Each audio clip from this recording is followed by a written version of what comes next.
చరివిత చరణంగా ఉదయం నుంచున్న తర్వాత ఇక్కడ చిన్న సమస్య అంటే వ్యక్తిగతంగా కృష్ణారావు సార్ నాకు సౌమ్యుడు చాలా అనుబంధం ఉంది సార్తో పాతకాలం నుంచి. నేనున్న రాజకీయాలు చూస్తాడు ఆయన ముందు మాట్లాడితే కూడా కొంత, కానీ రాజకీయాలు తప్ప అయితే వ్యక్తిగతంగా విమర్శలు పోకుండా నేను రైతు బంధు ఇదే సభలో నేను రైతు బంధు మాట్లాడిన గతంలో ఈ బడ్జెట్ అప్పుడు 18,000 కోట్లు పెడుతున్నానని ఇందులో ఇచ్చినారు. అప్పుడు ఇప్పుడే మిత్రుడు దేశపతి గారితో వాళ్ళతో మాట్లాడినప్పుడు నేను 80 అనుకున్నాను. అక్క చెప్పితే 64 లక్షల మందికి 73,000 కోట్లు రైతులకు వాళ్ళ ఖాతాలో పడేది. అది కొంత భూస్వాములకు అట్లా నేను అప్పుడు మాట్లాడినా, కానీ ఆ రోజు విస్మరించినారు. కానీ 20 ఎకరాలు ఉన్న రైతులకు తప్పకుండా ఇవ్వాలని. ఎందుకంటే తెలంగాణలో నేను రాసిన పాటల్లో 6 అరకలు కట్టే పెద్ద రైతులు కూడా అరకటెద్దులు అమ్మి అరువుకి ఇచ్చిరి పొలము, పేడ ఎరువు లేక భూమి సారం పోయి చూడ సక్కని నేల 3 వారిపాయ తేమ ఉండు దగ్గిన భూముల్లో సీమ కంపలు మెరుగెరా, వయ్యారి బామొచ్చి వరి మల్లె మొలిసింది, లొట్ట పీసు చెట్లు గెట్టున పెరిగినవి, తరి పొలము దగ్గింది బెరికలము మిగిలింది, సెలకంత మురమయ్యి గొలుకయ్యింది, కలమంద జమ్ముళ్ళురా తెలంగాణ కరువుకు గుర్తాయరా, గుక్కిచ్చి బోరు దుంకుతుంటే ఒక్కటన్నా మడి సిక్కగా దడవదు, వంకాయ తోటేసి నొట్టి పోయిందిరా, మిరపనాటు కుంటె వరుపైనాదిరా, నాసుపచ్చని బావులా తెలంగాణ నా పరాళ్ళు దేలేరా, కంటె కానుపు కొరకు సస్తె బొంద కొరకు ఉలస భోజన జనము వచ్చిపోతుంటారు, సావు పుట్టుకల మధ్య తప్పని పెళ్లికి ఇండ్ల సున్నాలేసి ఎగురంగ చేసేరు, పెళ్లి వెళ్ళిన నెలకురా ఇండ్లన్నీ పెంట కుప్పాలైతవి, దగ్గు దమ్ము టీబీ కక్కుడా బేదులతో 30 ఏళ్ళక ఈడ ముసలితనం వస్తుంది, నెలకు 3కు పైగా పీనుగలు లేవంగా పల్లె చుట్టూ పాడే కట్టెలు బూడిదాయే, ఇల్లు శోకాలతో తెలంగాణ తెల్లారిపోతుందిరా. అలాంటి ఉద్యమాన్ని కేసీఆర్, జయశంకర్, కోదండరామ్ సార్ మొదలుకొని తెలంగాణ మహాసభ అవన్నీ ఇప్పుడున్న సార్ కూడా మంత్రి పదవి మనతో కలిసి పనిచేసినాడు, అనేక మంది కవులు.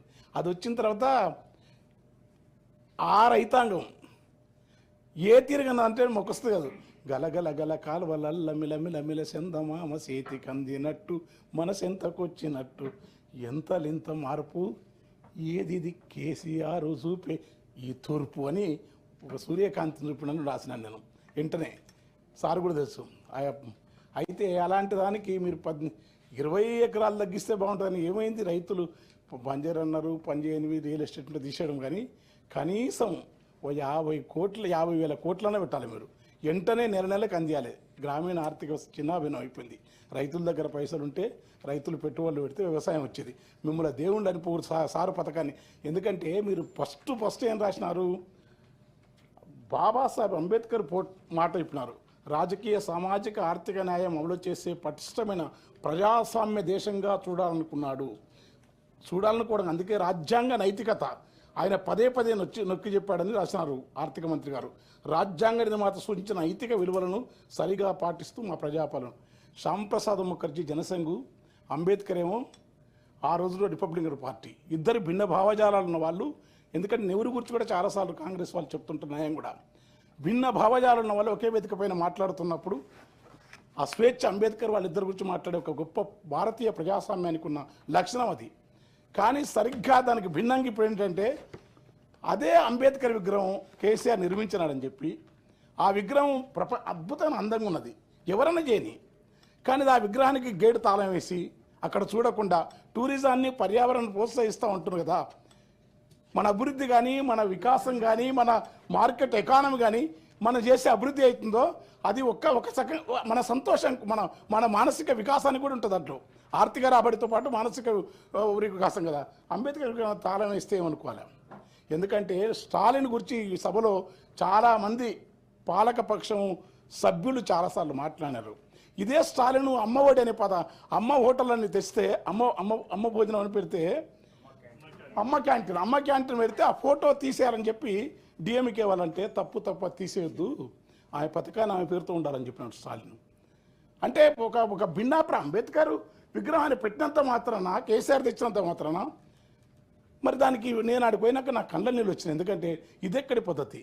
ఇదే తెలంగాణను ఎదపైన దిగులు బండ జరిగి బాధ తొలిగి ఎండిన సెలిమ నిండిన అనుభూతి కలిగినట్టు మార్పు వచ్చింది.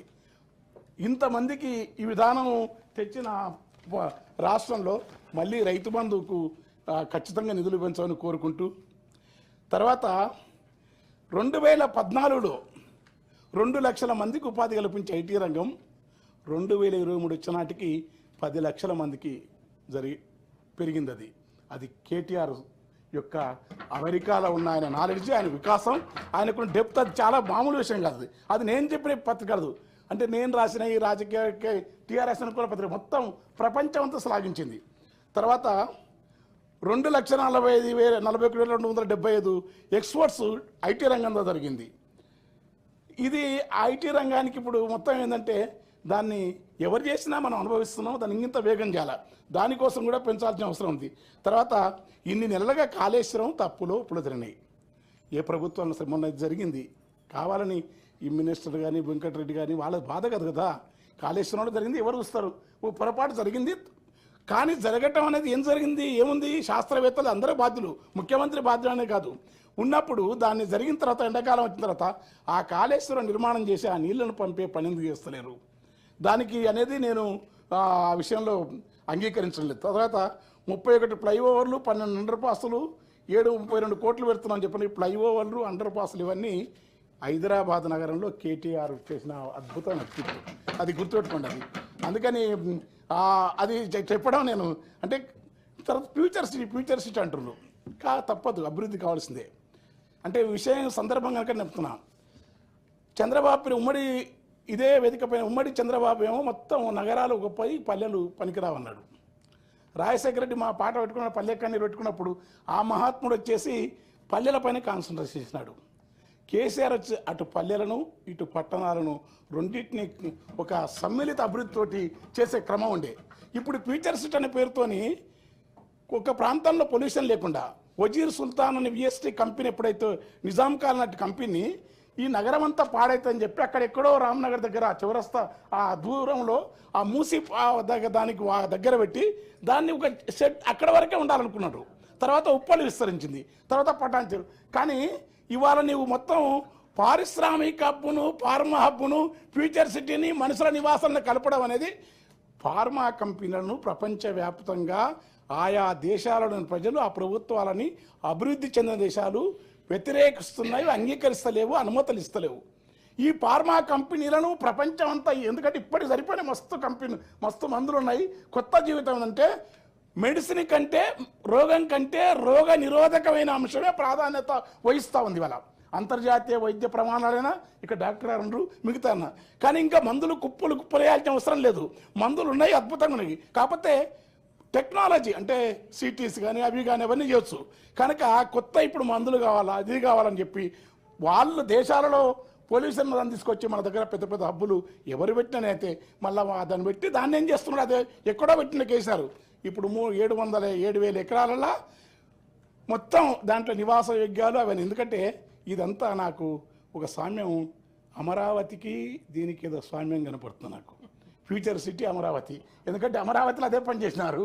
ఈ సామ్యాన్ని వీళ్ళు రూట్స్ అన్నీ, ఎందుకంటే నాకు చాలాసార్లు ఇప్పుడు జరుగుతున్నదే ఒక సామాజిక వర్గం. అసలు ఇందులో బడ్జెట్లు ఏంది? అభివృద్ధి, సంఖ్యలు, డిమాండు. ప్రతిసారి ఒక తెలంగాణ ఆత్మగౌరవాన్ని, తర్వాత కవిత్వాన్ని, కళను కూడా మాట్లాడాలి, మాట్లాడకుండా ఉండరు. ఒక సామాజిక వర్గాన్ని వర్గీకరణ లేకుంటే అందులో కొన్ని సారీ ఒక వెనుకబడ్డ వర్గాలని అన్నారనుకో, వెనుకబడ్డ వర్గాలని మాటలు మొదలుపెట్టిన అనుకో, వీళ్ళు మాట్లాడుతూ ఉంటారు.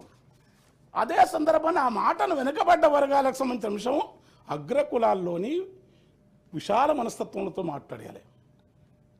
ఒకే రాజకీయ పార్టీలు వాళ్ళు వర్గీకరణ ఉంటే దళితుల్లోని మాలలతో దాన్ని అనుకూలంగా మాట్లాడాలి, మాదిగలతో మాట్లాడు. ఇట్లా కాకుండా మీరే మనం బావులకాడ బాగున్నాం, మీకు అన్నదానికంటే ఎక్కువ ఇస్తా, నెట్ చేస్తా అంటే ఆ పీడిత ప్రజలు వాళ్ళు ఏం ఫీల్ అవుతారు? ఏ ద్వేషాలు. ఇప్పటికీ ఈ దేశంలో నెహ్రూ విధానం అంటే ఏంది? నెహ్రూ విధానం అంటే జపాన్లో, ఫిన్లాండ్లో, చైనాలో ఒక పారిశ్రామిక ఫ్యూడల్ కల్చర్, కలోనియల్ కల్చర్ను కాకుండా సెమీ ఫ్యూడల్ కల్చర్ కాకుండా గొప్ప సమాజం రావాలంటే మౌఢ్యము, మూఢనమ్మకాలు, అసలు దైవత్వం వేరు. దేవుని నమ్మడం తప్పు రాదు. అది ఆ దేశాల్లో అందరూ నమ్ముతారు. ఎంత చాలా తక్కువ కీటలకైతే నాకు తెలిసి ఈ సాంస్కృతిక శాఖ 650 కోట్లు ఇచ్చినారు. మంచోటోడో పిల్లలు పోరాటం చేసినారు, జీతం అని తీస్తారా ఎంత ఇస్తారో కళాకారులు మొత్తుకుంటున్నారు. నౌకరు లేని వాళ్ళకు ఇంకా కొన్ని అదనంగా నియామకం చేయండి. తర్వాత తెలంగాణ అంటేనే సంస్కృతి. తెలంగాణ ఎంత భూములు ఉన్నాయి, ఏం బట్ట కట్టినరు, ఎన్ని బిల్డింగులు ఉన్నాయి, ఇదిగా తెలంగాణ అంటే ఏంటంటే కాళోజీ.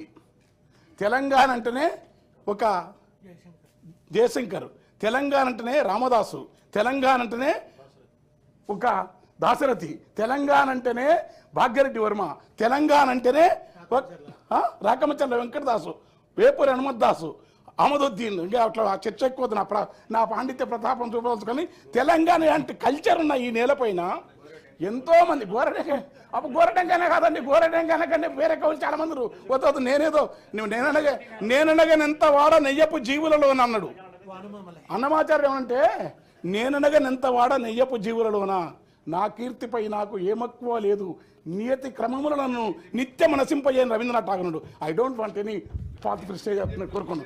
కనుక వానమామల ఈ వరదాచారి ఇట్లా ఉంటే ఈ రచన కవుల వీళ్ళ పుస్తకాలు ఎన్నికే సాహిత్య అకాడమీ కానీ వేయకుండా నీకు మా జిల్లాలో వెన్నచెల్లు హరిహరి వెంకన్నని తెలంగాణ భాష కాదు తెలుగు భాషలో ఎవరు రాయని రోజులునే దొంగ శోభనమున సింగిపోయడుగొన్న బింగిరావికే బాజేనమ్మ చెన్నంగి సీరలు బాజేనమ్మ. ఈ చెన్నంగి చీర బింగి రవిక ఈ పదాలన్నీ మార్కెట్ సంస్కృతిలో మున్ను పల్లవ కాంతాలు కట్టిన సీర లెల్లా దాసుట వింతాలు ఉన్నాతమైనట్టి పొన్నాను నేకిన వెన్నుని గోపాక. ఎలాంటి ఒక రాఘవ శర్మ గారు మా దగ్గర ప్రమీలార్జున రాసినాడు. ఏ బృహన్నల నండూరు కృష్ణమాచార్యుల కంటే ముందే బృహన్నల నాటకం రాసినాడు. చాలా అద్భుతమైన కవులు. వీళ్ళందరి పుస్తకాలను సంస్కృతి శాఖ అంటే చాలా మంత్రులకి ఏంటంటే ఆర్థిక శాఖ, డబ్బులు. అసలు ఈ తెలంగాణ సమాజంలో సాంస్కృతిక శాఖ అనేది చాలా ప్రామాణికమైనది, గుర్తుపెట్టుకోండి. చాలా ఈ ఈ సంస్కృతి ఇది లేకపోతే నీవెంత జపాన్లో విపరీతమైన అభివృద్ధి అవుతుంది. జపాన్ వాళ్ళ కారణం అంటే అక్కడ సంస్కృతికి ప్రాధాన్యత ఇస్తారు. అక్కడ ఆల్టర్నేటివ్ కల్చర్ ఉంది. వాళ్ళు కన్ఫ్యూషియస్ తత్వమా, జన్ కల్చరా, బౌద్ధ కల్చరా, వాళ్ళు ఏ సామాజిక సంస్కృతికి వెళ్ళిపోతారు. కానీ ఇక్కడ కేరళ అంతే. కానీ ఇక్కడ ఏమైందంటే మనకు సంస్కృతి అంటే దాని పట్ల మనకు భిన్న అభిప్రాయాలను కళాకారులు ఉండాలి, భిన్న రచనలు ఉండాలి. కళారంగానికి ఎక్కువ బడ్జెట్ కేటాయించాలని కోరుకుంటూ నేను అకాడమీకి డబ్బులు ఇవ్వాలి. చివరికంటే హరితారం పచ్చని నాకు ఊర్లో పోతే ఆ చుట్టుపట్ల పచ్చని పసరు గాలి పచ్చనైన పసరులంపే గాలి పల్లెనమిలేనే పిట్టెలు చెట్లు చిరునవ్వు వర్ణములు సాంద్రత గంధములు పున్నాగ దర్శన గన్నీరు పుల్జిరులు ఆకుపచ్చన లేత ఒకరి వాసన పూతలు గుబురు గుబురుల కాతలు గురువందరు నుపోతలు పరిమళపు మొగ్గలు పల్లె బుగ్గన సుక్కలు పూసిన మొగలిపాదులు. రేక అద్భుతమైన ప్రకృతి. తెలంగాణ అంటే ప్రకృతి, తెలంగాణ అంటే కల్చర్, తెలంగాణ అంటే ప్రజాస్వామిక సంస్కృతి, తెలంగాణ అంటే స్వేచ్ఛ. మీ నాదర్శకుడు తెలంగాణ అంటే ప్రజాస్వామిక భిన్నమైన భావాలకు రండి. భిన్నమైన భావాలు అంటే అంబేద్కర్ విగ్రహాన్ని దర్శింపజేయండి. మీకు విమర్శలే కాదు, నాకు ఇచ్చిన నన్ను పాప నాకు రేవంత్ గారు నేనంటే ఇష్టం. మా ఊరి పక్కన నాకు అవార్డు ఇచ్చినాడు, ₹1 ఇస్తే ఇస్తే ఇచ్చినా ఇవ్వకుండా నాకేం బాధలేదు. కానీ నాకు ఇస్తారని చెప్పి నేను ఏమనకుండా ఉంటా అంటే నేను తిడతంటలేను. నా అభిప్రాయాలు నేను చెప్పుకునే స్వేచ్ఛను కోల్పోయానుకో అంతకంటే అన్యాయం ఉండదు. కనుక విస్మృత కవులకు పెద్ద పెట్టేయాలి. ఆ ఇల్లు కూడా ఏంటంటే కేసీఆర్ కొంచెం ఎక్కడ జరిగిందో 1,00,000 ఇళ్ళు కట్టినారు, 70,000 ఇచ్చినారు, ఇంకా 20,000 ఇళ్ళు ఇవ్వాలి. ఆ ఇళ్ళ దాకా మీరు ఒక అదే స్థాయి లేకుండా కొంచెం ఆ ఇల్లు అంటారు దళితులకు ఇవ్వాలి. తర్వాత విపరీతంగా సోషల్ మీడియాలో భయంకరంగా రెచ్చగొడతాం చూస్తుంటారు మీరు. దాడులు జరుగుతూ ఉన్నాయి, గడబడులు జరుగుతున్నాయి, పోలీసులు చూస్తుంటారు, మర్యాదలు. ఏంటది పద్ధతి? ఏ మతాన్ని కూడా నేను రాముని ఇష్టపడతాను, అల్లా అంటే పూజించకున్న ఆరాధన ఉంటుంది, క్రీస్తుని ఇష్టపడతాను, బుద్ధ భగవాన్ని ఇష్టపడతాడు. ఎందుకంటే కోటిలింగాన శాతవాహనుల యొక్క రాజధాని కోటిలింగాల. క్రీస్తు పూర్వం 570 బుద్ధ భగవానుడు తన అక్కడి నుంచి రాక ఉత్తరాభారతం నుంచి వచ్చిన తన జీవిత కాలంలోనే తెలంగాణలో బౌద్ధం వెలసిల్లింది, జైనం వెలసిల్లింది. తెలంగాణ సంస్కృతి సహనానికి ఈనాటికి సహనం ఉందంటే కారణం అది. ఇన్ని డబ్బులు పెట్టినావు, యాదాద్రికి ఇన్ని ఇస్తున్నావు, 100 కోట్లు ఏదో ఇంకో దేవాలయం పెట్టినారు, మంచిదే, తప్పు కాదు, ఎందుకంటే ఇవ్వాల్సిందే. ఆ జిమ్మో వేటలు కూడా ముస్లిం సోదరులకు ఇచ్చిన కరెక్టే. బుద్ధ భగవానుని యొక్క విగ్రహం అక్కడ శిథిలాల్లో 2000 సంవత్సరాల క్రితం నాటి నాగార్జున కొండ కానీ, కోటిలింగాల శిలాశాస్త్రాలు కానీ. చరిత్ర అంటే బౌద్ధం కదా. చరిత్ర అంటే ప్రపంచంలో మతములలో అత్యుత్తమ మతం ఏందని ఒక సర్వే జరిగితే ఈ మధ్య వచ్చింది, మీరు చూడండి సోషల్ మీడియాలో, బౌద్ధ మతం అని చెప్పినారు. బౌద్ధ మతం ఎందుకంటే పానాతి పాత వేరమన శిఖాపదం సమాధి అన్నీ ఆపుతాను నేను అంటే, మందు తాగొద్దు, ఒకటి గుంజుకోవద్దు, ఒకరి నిమిషం పెట్టొద్దు, నీవు బతుకుతే రెండు బతకలేమన్నా మహోన్నత తత్వం. ఎత్ర ఆకార కృత గుణాస్తే భగవంతని మీరు అంటే, ఆ బుద్ధుని యొక్క మోమం చూస్తే సగం నేరాలు పోతాయి. గుర్తుంది, మీరు భూటాను వండి బుద్ధుడు విగ్రహాలు, బుద్ధుని ఆలయాలు ఎక్కడో ఆ మనిషిలో ఈ యొక్క మత్సాలు పోతాయి, అర్షడ్ వర్గాలు పోతాయి. సాక్షాత్ శంకరాచార్యుని కూడా జ్ఞాన వసగిన సిద్ధనాగార్జునుడు పుట్టిన మహోన్నతమైన శూన్యవాద తత్వాన్ని, ప్రతిత్య సముత్పాద సిద్ధాంతాన్ని ఇచ్చిన నేల ఇది. సిద్ధనాగార్జునుడు శంకరాచార్యునికి ప్రామాణికమైన జ్ఞానం ఇచ్చిన వాడు సిద్ధనాగార్జునుడు. సిద్ధనాగార్జున ప్రభావం ఉందా లేకున్నా అభినవకుడు పూర్ణాద్వైతుడు, అసలు కాశ్మీర పండితుడు ఇక్కడి నుంచి వచ్చినవాడు. అనేక ఉద్యమాల ప్రభావం ఉన్న ఇలాంటి నేల మీద ఒక మానవీయ సంస్కృతిని ఇవ్వాలంటే వెంటనే అంబేద్కర్ విగ్రహాన్ని ఓపెన్ చేయాలా, అయిపోయింది. నేను అభివృద్ధి జరగాల. తర్వాత అన్నిటికంటే మూసీ నది, నా బాధ ఏంటంటే మూసీ నది చాలా అందంగా ఉంటుంది. ముచ్చుకుందుడు, రంగారెడ్డి, అది అనంతగిరిలో పద్మనాభుడు దివ్యమైన మూసీ అందంగా పారుతుంటుంది. మూసీ చల్లదనం, మూసీ మీద కవిత్వం 4 లక్షల మన కవి ఎవరైతుండ్రో చాలామంది ఉర్దూ కవులు కానీ అలాంటి మూసీ నవిని దాన్ని కాపాడాలంటే ఎంత బడ్జెట్. మూసీ బాగుంటే లండన్ కాదు, మీకు డబ్బులు మూసీని కనుక అందగా చేయండి. ప్రపంచంలో అత్యుత్తమ ప్రాంతాలలో మూసీని కనుక సజీవంగా చేసి నిలబడి ఎక్కువ టూరిజం ప్లేస్ కాకపోతారండి. కానీ దాని పట్ల ఎందుకో ఉదాసీనత ఉంది. మూసీని పాడు చేసింది వలసవాద స్వభావం ఉన్న ఈ ప్రాంతం పైన వ్యతిరేకత ఉంది. మన నదుల మీద, మన జీవితం మీద, మన కల్చర్ మీద, మన మీద కోపం ఉన్న ఇన్నేళ్లు పాలించిన వలసవాద పాలకుని దెబ్బ అది. ఇప్పుడు మనం మూసిని సజీవ నదిగా మార్చాలంటే మూసికక్కడ రాడార్ దామచల్ల 5 లక్షల మొక్కలను కొడతామని వాళ్ళంటే దేశ రక్షణ మనందరికి ఇష్టం. వీఆర్ ఇండియన్స్, మనం అందరం ఈ దేశం కోసం ఉండాల్సిందే. అది ఆ విషయాలు మనకు తెలియదు. కానీ చెట్లను కొట్టకుండా ఏమైనా ప్రత్యామ్నాయం ఉందా అని చర్చ జరగకుండానే, మేధావులతోని పర్యావరణవేత్తలతో మాట్లాడకుండానే సాక్షాత్ ముఖ్యమంత్రి ఇస్తాం. ఆడ మూసీకి నీళ్ళు వచ్చే ఆ ఏరియానంతా కాలుష్యం చేసి ఈడ మూసీని కాపాడతాను, ఇల్లు గుడుస్తాను చెట్ల. ఆడకో ఆంధ్రకో ఎవరో ఆధారరహితంగా మాట్లాడతలేను. ఏదో ఒక యాక్టరు, వాడు మంచోడో చెట్టుడో ఇల్లు కట్టుకున్నాడు, ఇలాంటి వాళ్ళు పిలిచి కూర్చోబెట్టాలని మొత్తం కూల్చేస్తావా? కూల్చేవాడు ఇంద్రుడు కూలిస్తే మేషండు అనే పేరుంది. మేషండు అంటే దాని అర్థం తర్వాత చెప్తాయి, సభలో మర్యాదగా అని చెప్తున్నా. ఇళ్లను కూల్చే పని పెట్టుకోవద్దు, ఒప్పియండి, మాట్లాడండి. మూసీ నది అద్భుతమైన నది. ఎందుకు మాట్లాడుతున్నా బాధ అయింది నాకు. కట్టనీకే మీరు కడతారు, వానికి డబ్బులు ఉంటాయి, వాడేం బాధపడు. కట్టిన చేతులు, తాపి పట్టిన చేతులు, మట్టిని విసికే చేతులు, భూమి నుంచి నిర్మాణం చేసేది అంతస్తుల మేడలతో ఉండే అనంతమైన ఈ అద్భుతమైన ప్రగతికి శ్రామికులను అవమానించడం, శ్రామికుల ఆవాసాలను దెబ్బతీయటం, మూసిని బాగు చేయటం అనేది న్యాయం. అంటే ఎవరో మన బుద్ధిజీవులు, మేధావులు ఇక్కడికి వచ్చింది దాన్ని ఇలాంటి కంటే కూలుస్తాం, మేము కూర్చుమో మూసిని బాగా వద్దంటలేము. కానీ అరే మరి ఆడ దామచ్చల చెట్లను కొడితే ఎందుకు అడుగుతలేవు? లఘుచల్ల పొలాల్లో విషం బారిజానికి ఎందుకు వస్తుండ్రు?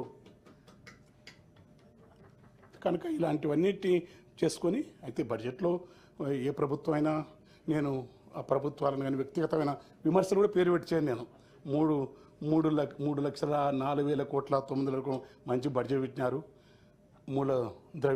మూలధనం ఉంటుంది, రెవెన్యూ రాబడి ఉంటుంది, రావాల్సిన అవకాశాలు ఎక్కువ ఉన్నాయి, అద్భుతమైన జీవితం. ఏదైనా బడ్జెట్లో ప్రశాంతత ఉండాలి ముందు గుర్తుపెట్టుకొని. భారతదేశం అంటే ఘర్షణలు అయితే, మతకాలాలు అయితే, కొట్లాటలు అయితే అంటే ఓడరాడు. అది ముందు అక్కడే నార్త్ ఇండియన్ అక్కడ కొట్లాడుకోను. ఇక్కడ వచ్చి ఇక్కడ ఈ పంచాయతీలు పోయి ఉంటే రాజకీయ అధికారంలో మనం ఏ పార్టీని రాము, ఏ పార్టీ కానీ మీరే పోయి ముందే ఆడపోయి కూర్చొని ఇన్ని మాట్లాడేస్తున్నవే.